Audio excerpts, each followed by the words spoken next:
এক মুঠো ভাতের জন্য মানুষের দাঁড়ে দাঁড়ে ঘুরছে এই মানসিক ভারসাম্যহীন ভাইটা, কিন্তু তার কপালে খাবার মিলছে না। ভিডিওটা পুরোপুরি দেখুন এবং শেয়ার করে পাশে থাকুন। ভাত খাবে, ভাত খাবে? ওই ছায়ায় বসো, ছায়ায় বসো, ভাত দিবে তোমাকে। আসো, আসো, আসো। বাড়ি কনে ভাই তোমার? হ্যাঁ, হ্যাঁ, এই জায়গায় বসো, এই জায়গায় বসো, বসো, বসো, বসো। না, একটু পরিষ্কার জায়গায় বসো, পরিষ্কার জায়গায়, পরিষ্কার জায়গায়।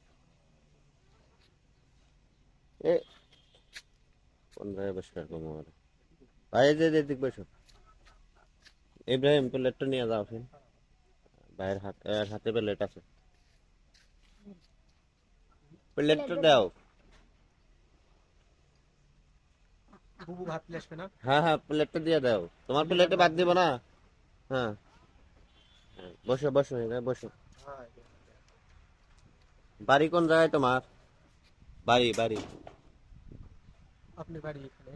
আমার বাড়ি এটাই, তোমার বাড়ি কোন জায়গায়? আমার বাড়ি গ্রামের নাম কি? এটা গায়ের নাম কি? এটা তো সীমান্ত বাজার বলা হয়, কুরালিয়া সীমান্ত বাজার, রতনকান্দি। তোমার বাড়ি কোন জায়গায় ভাই? গ্রামের নাম কি? গ্রামের নাম বলতে পারো না? সব জানি কিন্তু কি আছে? সব জানো? তোমার নাম কি? আমার নাম বলতে পারি না। বলতে পারো না? আহারে। আচ্ছা, কনে যাও? এই খাবার না খাইবা না এখন? হাত ধুইবা না? এইরূপ মানুষদের পাশে থাকার চেষ্টা করুন। দেখুন এই ভাইটা কত অসহায়, সে মানসিক ভারসাম্যহীন।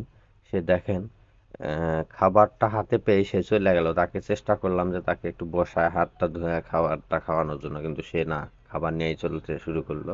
সে তার গ্রামের নামটা বলতে পারে না, তার নামটাও বলতে পারে না, কি একটা